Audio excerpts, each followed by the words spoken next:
बिस्मिल्लाहिर्रहमानिर्रहीम अस्सलाम वालेकुम dear students, how are you? I hope you'd be fine. New countdown book 5 में आज हम चैप्टर नंबर 3 फ्रैक्शंस की एक्सरसाइज 3B स्टार्ट कर रहे हैं। तो वीडियो एंड तक देखिएगा, स्किप मत कीजिएगा। वीडियो अच्छी लगे तो लाइक कीजिएगा, अपने फ्रेंड्स के साथ शेयर कीजिएगा। यहाँ पर हमसे क्वेश्चन नंबर 1 में फिल इन द ब्लैंक्स देकर कुछ जो है वो multiplication of fractions with whole numbers है, कुछ मल्टीप्लिकेशन ऑफ सिंपल फ्रैक्शंस है और कुछ के अंदर हमारे पास यहाँ पर एडिशन भी शामिल है। तो हम इसको देखें किस तरह से सॉल्व करेंगे। यहाँ पर पहले वाले के अंदर हमारे पास 1/3 ऑफ 12 है। तो बच्चों याद रखो, जब भी दो नंबर्स के बीच में, चाहे वो दोनों होल नंबर्स हों चाहे फ्रैक्शंस हों, उनके बीच में ऑफ आता है तो इट डिनोट्स मल्टीप्लाई। ठीक है, तो मल्टीप्लिकेशन के अंदर हमने सीखा था कि अगर हमारे पास एक फ्रैक्शन है, दूसरा होल नंबर है, तो होल नंबर के नीचे हमने 1 लगाना है, न्यूमरेटर को न्यूमरेटर से, डिनोमिनेटर को डिनोमिनेटर से मल्टीप्लाई करना है। और उससे पहले हमने ये देखना है कि क्या न्यूमरेटर और डिनोमिनेटर में हमारे पास कोई नंबर सिंप्लीफाई हो रहे हैं। तो देखो 12 न्यूमरेटर में है, 3 डिनोमिनेटर में है, बीच में मल्टीप्लाई का साइन है, तो ये हमारे पास सिंप्लीफाई हो सकते हैं। 3 1s are 3, 3 4s are 12। अब देखिए हमारे पास बाकी सब 1 बचे, सिर्फ हमारे पास 1 into 4 ऊपर न्यूमरेटर में बचा है, तो आंसर हमारे पास 4 आ जाएगा। तो ऐसा हो सकता है कि फ्रैक्शंस को आप ऐड करें, मल्टीप्लाई करें, सब्ट्रैक्ट करें और आपके पास होल में आंसर आ जाए, फ्रैक्शन में आंसर ना आए। It is completely correct. क्यों? क्योंकि मैंने एक दफ़ा में हाफ पिज़्ज़ा खाया, फिर दोबारा मैंने हाफ पिज़्ज़ा खाया, तो पूरा पिज़्ज़ा खा लिया ना, पूरा एक होल खा लिया मैंने। ठीक है, तो कभी कभी दो फ्रैक्शंस मिलकर हमें होल में आंसर दे देते हैं।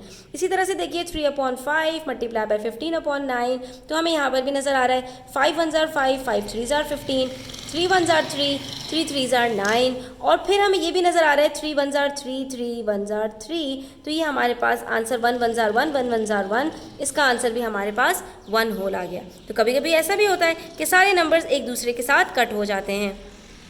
उसके बाद देखिए यहाँ पर हमारे पास 3 फ्रैक्शंस आ गए। अब इसके अंदर भी कोई सा भी न्यूमरेटर किसी भी डिनोमिनेटर के साथ आप कट कर सकते हैं, क्योंकि दोनों के बीच में मल्टीप्लिकेशन का साइन है। तो देखिए हम यहाँ पर इसको किस किस को काट सकते हैं।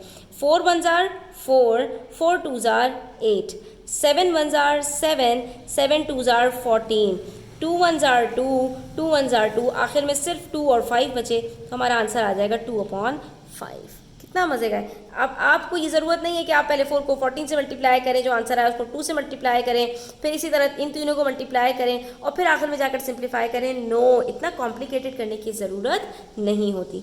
लेकिन अब जब स्टूडेंट्स हमारे पास यहाँ पर एक मल्टीप्लिकेशन है, ब्रैकेट के अंदर एडिशन है, तो हमने बॉड मास रूल सीखा है और वो आज के दिन के लिए ही सीखा है। बॉड मास के अंदर बी फॉर ब्रैकेट होता है। ब्रैकेट का क्या मतलब होता है कि ब्रैकेट में अगर आपके पास 2-3 नंबर्स हैं तो सबसे पहले आपने उनको सॉल्व करना है। तो यहाँ पर हमने मल्टीप्लाई पहले नहीं करना, डमास रूल बाद में आता है, पहले ब्रैकेट आता है। अगर कहीं ब्रैकेट है तो सबसे पहले ब्रैकेट सॉल्व होगा, उसके बाद बाकी सारे ऑपरेशंस वहाँ पर सॉल्व होंगे। तो 2/7 प्लस 3/14, प्लस का साइन आ गया तो हमने क्या करना है, फिर से वही सारा प्रोसेस रिपीट करना है, डिनोमिनेटर्स को सेम बनाना है, फिर न्यूमरेटर्स को ऐड करना है और उसके बाद जो आंसर आएगा उसको सिंप्लीफाई करना है। तो यहाँ पर 7 और 14 है, 7 को 2 से मल्टीप्लाई किया, 2 को भी 2 से मल्टीप्लाई किया, यहाँ पर आंसर आ गया 4/14 प्लस 3/14। 4 प्लस 3 क्या होता है, 7/14। जब 7/14 आ गया, ब्रैकेट के अंदर हमारा सॉल्व हो गया, इसको यहीं पर सिंप्लीफाई कर देते हैं। 7 1s are 7, 7 2s are 14, 1/2 answer आया।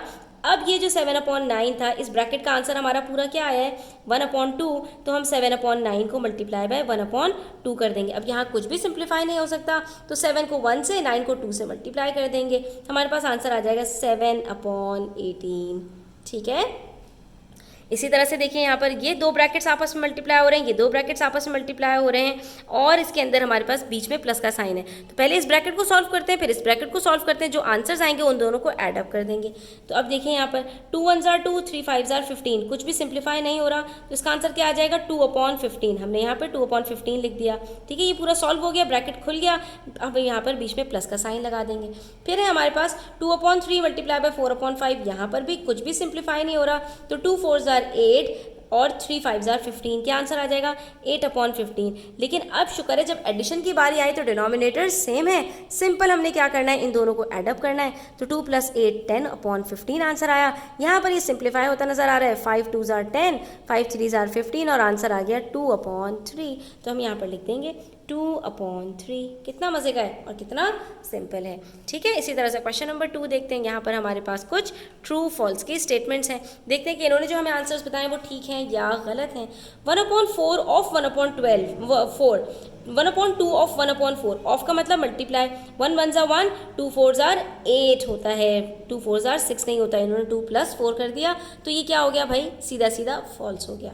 उसके बाद देखिए एक बॉक्स है, बॉक्स के अंदर 2 शेडेड है, 2 अनशेडेड है, तो 2/4 शेडेड है, 2/4 को सिंप्लीफाई करेंगे तो ये 1/2 ही बनेगा, इसका मतलब है बिल्कुल ठीक है, इट्स ट्रू। इसके बाद है हमारे पास 3 फ्रैक्शंस और इसको सिंप्लीफाई करके हमें कह रहे हैं 4/9 के बराबर होगा, तो चेक कर लेते हैं। अब देखिए 81 से कट हो गया, 144 से कट हो गया, क्या बचा 4/9, तो इन्होंने भी 4/9 ही बताया, इसका मतलब है ये भी ट्रू है।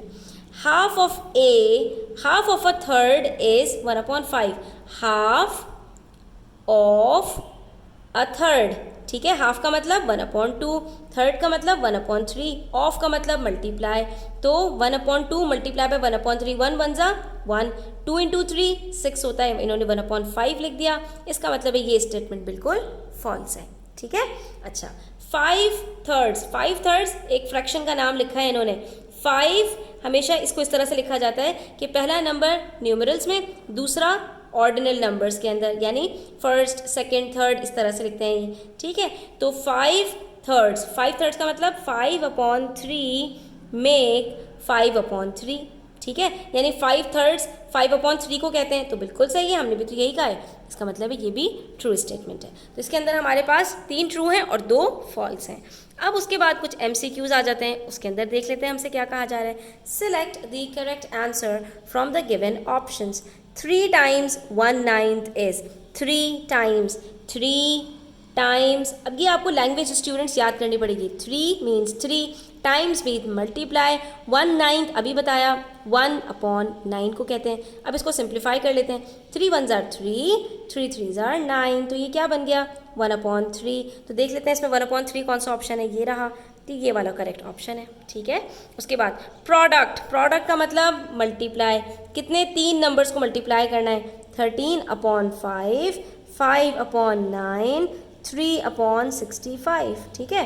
तो अब ये देखिए 5 तो 5 से सीधा सीधा कट हो गया, 13 के टेबल में 65 आता है, 13 1 ज़ा 13, 13 5 ज़ा 65, 3 1 ज़ा 3, 3 3 ज़ा 9, ऊपर सिर्फ 1 1 1 बचे हैं, नीचे 3 और 5 बचा, 3 5 ज़ा 15 होता है, तो हमारा आंसर क्या आया 1/5।